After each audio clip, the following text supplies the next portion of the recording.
Lolita. I had to start with that name because there's a reason it's the first word of the book. Now, it's no use you sitting there smug thinking, Lolita, light of my life, fire of my loins. Yes, that's the beginning of the book he's talking about. But no, that's not the start of the book. It's what comes after the foreword. And in some books, the foreword is quite skippable because it's not authored by the person who wrote the book. And it's more of a section designed to validate the purchase you've just made by hearing from someone explaining how they found value in the work. So when I first read Lolita, I didn't skip the foreword, but I might as well have done. I processed that it was written by someone reflecting over the events of the story, but I certainly didn't consider it valuable to the reading because I'm someone that looks to make my own mind up on a first impression, rather than being told what I should find value in. Unless you're certain you'll do a reread of the book, that's a mistake you can very easily make.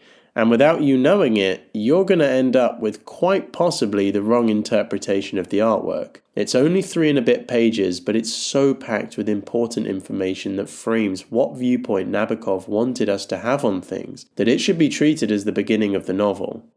Whether you've read Lolita 100 times or you're currently searching for videos about it because you're part of the way through and you're just getting into it, or even if you don't ever want to read it but you want to understand it because you know it's one of those canon literary texts and it could easily come up in conversation, regardless, this will be for you, without spoiling the plot for those who don't know. I would imagine that for the vast majority here, no discretion warning is necessary since you're probably already familiar with the term Lolita, even if you barely have any concept of the novel it originates from. But instead of going over the usual topics like what made Humbert the man he is or why we need to stop romanticizing the relationship he has with a child, I'm going to show you how all of that hardly needs discussion once one simply understands the message behind the foreword. So, according to Google, a foreword is defined as being a short introduction to a book, typically by a person other than the author. And what we'll quickly see is that neither of these defining features of a traditional foreword are really being fulfilled, yet it may be the best example of one ever.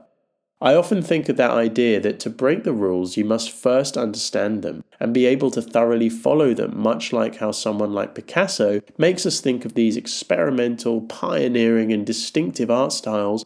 But when looking over the history of his creations, it's clear that he first had to completely master the art of traditional painting at the level of accuracy and realism. When I told my mum I was going to be doing a video on the foreword for Lolita, she asked the obvious question, "Oh, who wrote it?" To which I responded, Nabokov, resulting in her shaking her head and saying, "I don't agree with that, that's not cricket." I can only presume "that's not cricket" means something not following the rules properly, causing some discomfort. But yes, Nabokov wrote it hidden under an alias. I have to wonder how many of the original first edition readers would have pieced together that it was really him. But it's so convincingly written that I wouldn't be at all surprised to learn that it was a successful trick on the author's part. There is the possibility that others in literary circles didn't want to attach their name to this controversial work, but it all feels so deliberate when you're reading it, and as I've suggested, even essential, that it's hard to believe this was done out of necessity rather than creative choice. So there's Nabokov's first risk, lying to his audience. One theory I have for him putting this section of the story as the foreword, rather than just as a non-linear in media res chapter 1, is that it stops him from having the reader be introduced first inside a perspective different from the protagonist we will be with for the rest, as that's quite a no-no in publishing. Think about it. You finally decide to commit several hours to this piece of art, your brain is ready to absorb and connect with characters, and the first one you try to connect with is immediately irrelevant for hundreds of pages afterwards. And the horrifically monstrous character he describes in HH is then whose perspective we're placed inside. It's just an enormous gamble when it comes to winning over who would already be cautious readers. In films or video games, it's pretty common to begin with opening narration from a side character, and I first think of the opening words of Batman Arkham Knight, which are tattooed upon my hippocampus. "This is how it happened," says Jim Gordon. "This is how the Batman died." But the importance of a first impression which orients a reader, whose entire processing of a novel comes from their imagination, cannot be overstated in a written text. So why does Nabokov start us off from the perspective of one John Ray Jr., PhD? And how many who have read the work could even tell me that name? In fact, how many can even recall that this is how the book really starts, and haven't stamped over it in their memory with the false belief that Lolita, light of my life, fire of my loins, is what starts us off? I think it's all because Nabokov had a long time to spend with this character. It doesn't feel necessarily like a massively large amount of time to passively read that he was working on this between 1947 to 1953, for it to then have to wait until 1955 to be published in Paris and all the way to 1958 to be published in the US. Those are just numbers to us. We've seen numbers like that before. They don't really sink in necessarily, but as someone who knows what it takes to write a novel, that is a seriously large amount of time to be attempting to capture the psychology of a mind such as H.H.'s, and to be just trying to be perfect in the presentation of this dark story. What this leads me to is to say that Nabokov knows that very soon, in just over 3 pages, you're going to be trapped inside that twisted mind, and he knows what it's like better than anyone. The mind of a man whose life primarily consists of rationalizing pedophilia, and who is intelligent enough to scarily convince you to like him, and even, dare I say, find yourself rooting for him from time to time, when your mind is caught unawares as you get desensitized to his ambitions and his thought process. The purpose of the foreword, then, is to say, look, you're in for a wild ride, but don't ever forget the gravity of the subject matter here, and don't ever forget that just because Humbert's the protagonist, that doesn't make him the hero of the tale, and you would do well to remember that. Like chapter 1 soon to come, the foreword also begins with the name Lolita, but it's used in reference to the work itself, which exists in-universe as Humbert's collected writings. It is all portrayed like it's real, and like we need to be careful when proceeding. John even tells us we can look up case details if we're curious in the daily papers for September to October 1952, lending tons of true crime feeling realism. We also find out pretty quickly that Humbert is already dead, which is an interesting choice, particularly as it's not a necessary one. The narrative would still carry on the same way with Humbert rotting in a jail cell, but perhaps this is the first taste of Nabokov showing us that this isn't the sort of character he wants to keep alive anymore, whose death he may have found real satisfaction in ensuring, and which allows his first real point on the board for not being a secret supporter of our protagonist.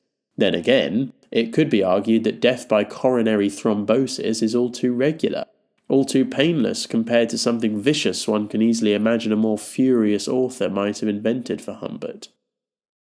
While we're here, you may have noticed me calling him either Humbert or as H.H., and that is because the book does the same, with a full name that is not only alliterative in the vein of a Marvel superhero's secret identity, but the same name twice, Humbert Humbert.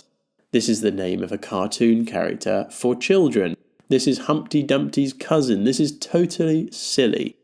And that's the first disarming thing about him, and something that isn't commented on when we first see it. Who could be scared of a monster named Humbert Humbert? Certainly John Ray Jr., PhD's name carries more weight, designed to feel like a real person who has read all of H.H.'s journaling, but he's fictional too, not even an author insert. This character's very purpose is to be disguised under a formal, technical writing style of realism and a presentation that leans heavily into verisimilitude to create the feeling that the real book has yet to begin, and that this figure, whose authority we begin to believe in, must first impress upon us the importance of viewing what he has had to with the right frame of mind. For those of you interested in the minutiae of language, the foreword is written in an entirely different style to the rest of the novel, and is therefore a fascinating look into a writer who has utterly perfected a poetic prose, attempting to write as though he had not such an ability. It reads like it was not authored by a writer, but an academic or a man of business. Astute, yes, using extensive vocabulary and telling us that John had to correct many grammatical errors within Humbert's diaries before publication, but not at all flowery or purple. The sentence ending etiolated by means of platitudinous evasion hopefully makes the point for me that this stuff is certainly clever, but not pretty. Oh, and in case you were wondering, as I was, etiolated means to make pale through lack of light. We also see on this first page that John refers to Humbert's narration as a bizarre cognomen, cognomen being a third personal name given to an ancient Roman citizen, usually passed down from father to son, which is his own invention, and is described as a mask through which two hypnotic eyes seem to glow. How many layers of disguise deep are we here? Essentially, if we've been following closely, we should now be prepared for an unreliable narrator who will twist the events we read to his favour, perhaps never truly allowing us to see the real him. However, just in case these imaginary rich sentences weren't plain enough, Nabokov then spends the rest of the foreword making it all as clear as diamond. Those very scenes, he writes as John Ray, that one might ineptly accuse of a sensuous existence of their own, are the most strictly functional ones in the development of a tragic tale, tending unswervingly to nothing less than a moral apotheosis. Saying, in essence, if you're stupid enough to blindly call this immoral because there are descriptions of sexual attraction, then you have stumbled across the very lesson I am highlighting and falsely labelled it critique. In its heavy-handedness, the foreword reminds me of the preface to The Picture of Dorian Gray, where Oscar Wilde insists vehemently that if you think you detect any gay messaging within my book, then it's probably because you're just secretly gay, and then it's all on you if that's what you're picking up. The messages are different, but the tone feels the same. However, where Wilde was trying to cover his tracks to avoid the very real consequences of homosexuality, which he did end up facing regardless, Nabokov is more so highlighting what his tracks are upon inspection with the right lens, as though people just aren't looking hard enough. But why? A critic might validly ask, don't we already know that pedophilia is wrong to the furthest extreme? To this, also, Nabokov has an answer, in the form of statistical evidence. At least 12% of American adult males, we are informed, enjoy yearly, in one way or another, the special experience HH describes with such despair. Note the use of despair rather than its antonyms. Are you recoiling at that statistic? Are you thinking, wow, as many as that? I certainly was. But I see no evidence to counter that this was a figure entirely made up by Nabokov to lend weight and realism, to shock you with a figure just small enough to be believable and just large enough to make you think. And if you think about it, isn't the fact that we all pause for a moment to contemplate and calculate if that sounds right or not, instead of immediately throwing it out as ludicrous, proof of his point? Even if the stat isn't literally accurate. His point still sinks in. Humbert isn't the only one out there. After labelling his protagonist a demented diarist, a clear indictment, Nabokov takes a minor moment to show empathy and understanding towards his monster, saying he should have seen a competent psychopathologist, making clear at once that Humbert is a psychopath, but also drawing a clear line in the sand between him and more violent potential critics, whose only solution to Humbert's psychological affliction would be tortuous murder with a series of blunt and sharp instruments. It's a nuanced view, acknowledging simultaneously that Humbert is entirely wrong, but that he understands him well enough to know that a course correction towards proper behaviour at a younger age would have been the more moral outcome over corporal punishment after the fact of wrongdoing, for no one to be hurt in the first place. Nabokov is telling us that Humbert is a man whose actions went unchecked for so long that he went past the point of return, but he wasn't born there, and that's probably why the start of the first proper chapter is so focused on Humbert's childhood vacations and family relations. There's a little bit in there that lends itself to explaining his psychology, such as his father's cold-hearted womanizing and the lack of a maternal figure in his life, but nothing to actually justify it, nothing beyond the sorts of family issues that the majority of humans are going to experience at some point. Oh, and if you're still not getting it by now, well, then that's okay, because Nabokov's not letting anyone leave this forward without understanding that he hates Humbert, providing us with a list of adjectives that could win a rap battle.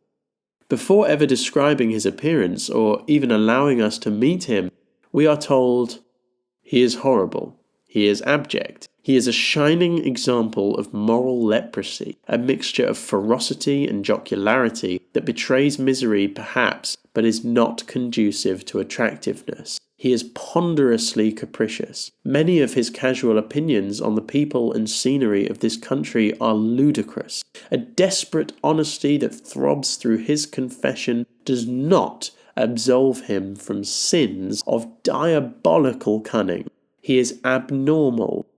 He is not a gentleman, but how magically his singing violin can conjure a tendresse, a compassion for Lolita that makes us entranced with the book while abhorring its author."